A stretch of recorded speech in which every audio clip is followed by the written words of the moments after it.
onye so wee ndị omebe iwu na New Zealand ka anyị nụrụ n'otu ego aka na ya agaghịzi alụ.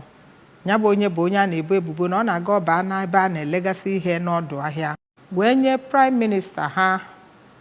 onye bụbu prime minista ha n'oge mbụ nkwanye ugwu ikpeazụ bụ onye nke nara mmụọ bụ Chief Engineer Matthew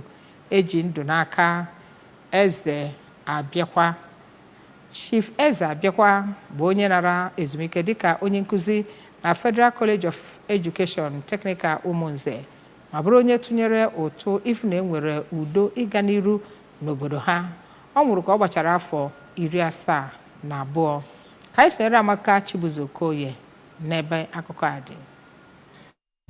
Onye eze ọdịnala nke ndị Ogbunka bụ Igwe John Mark Anyaọha tinyere ụfọdụ eze ọdịnala ndị nọ na Anambra South ebe ọ bụ onye isi oche ha bụ Igwe Clifford Okeke nke Nọfịja so na ndị nabatara arụ ya bụ Chief Ezeabikwa na Nka Palace Ogbunka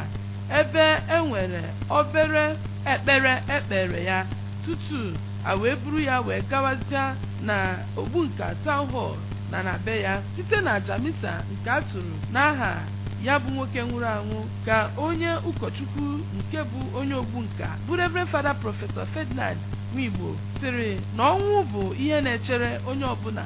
ma sikwazịa na ọ dị oke mkpa ka onye ọbụla na-enwe nkwadobe site n'ibi ndụ dịka Kraịst si wee tụziaka nke gụnyere ịhụ mmadụ ibe ha n'anya, ibi ezigbo mkpụrụ na ịrapụ ihe ga-eji na-echeta ya bụ nwoke ya bụ nwaanyị ma ọ bụrụ na onye ahụ anwụọ. Onye eze ọdịnala ndị Nọfịja bụ Igwe Okeke kwupụtara na arịrị na ọnwụ Chief Ezeabikwa bụ oke ọnwụ nke wutara ha ma ndị obodo n'ihi na ya bụ nwoke bụ ọka mmụta na ebe niile. N'otu aka ahụ ka onye isi oche ndị eze ọdịnala Orumba South bụ Igwe Benard Emejo nke obodo Eziagụ tiri ndị Ogbunka aka n'obi maka nrapụ Onowu ha rapụrụ ha. Ọ sịrị na ya bụ ọnwụ bụ nke wutere onye niile ma kpọzie ndị Ogbunka niile ka ha kwudosi ike n'ebe Igwe Anyaọha nọ iji wee hụ na enwere udo tọrọ atọ na ọganiru na obodo Ogbunka. Mgbe ọ na-etizi ndị ezinụlọ Ezeabikwa aka n'obi, ya bụ eze ọdịnala nke Ogbunka bụ Igwe Anyaọha kọwara ya bụ nwoke nwụrụ anwụ dịka onye na-akwụ n'eziokwu, onye aka ọrụ ya na-ekwupụta ihe ọ na-arụ ma sikwazịa na ha nụrụ ọgụ ka dike ka ha wee fụ na echekwere ndụ nwa amadi a, mana Chineke duru ya ma laa ma yọzie ndị Ogbunka ka ha jidesie udo akike n'ihi na nwoke a rụrụ ọrụ iji wee hụ na enwere ọganiru udo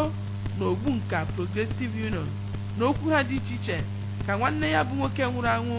bụ Sir Emmanuel Ezeabikwa na nwa ya nwoke bụ Onyinye-Chukwu Ezeabikwa siri na ha na-enwezi ndidi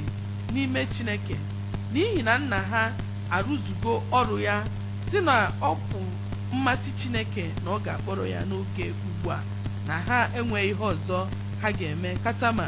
ha ga-enye Chineke ekele na ndụ nna ha biri. Ndị Ogbunka cabinet member bụkwa ndị soro igwe ha wee jee ya bụ akwamozu ebe ha gụpụtara ihe dị iche iche Onowu ha lụrụ n'Ogbunka, itigharụ ya bụ nwoke na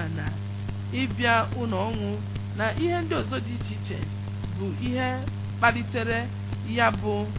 ụka elimozu emere. Abụ m Amaka Chibuzokoye maka akụkọ ụwa ABS.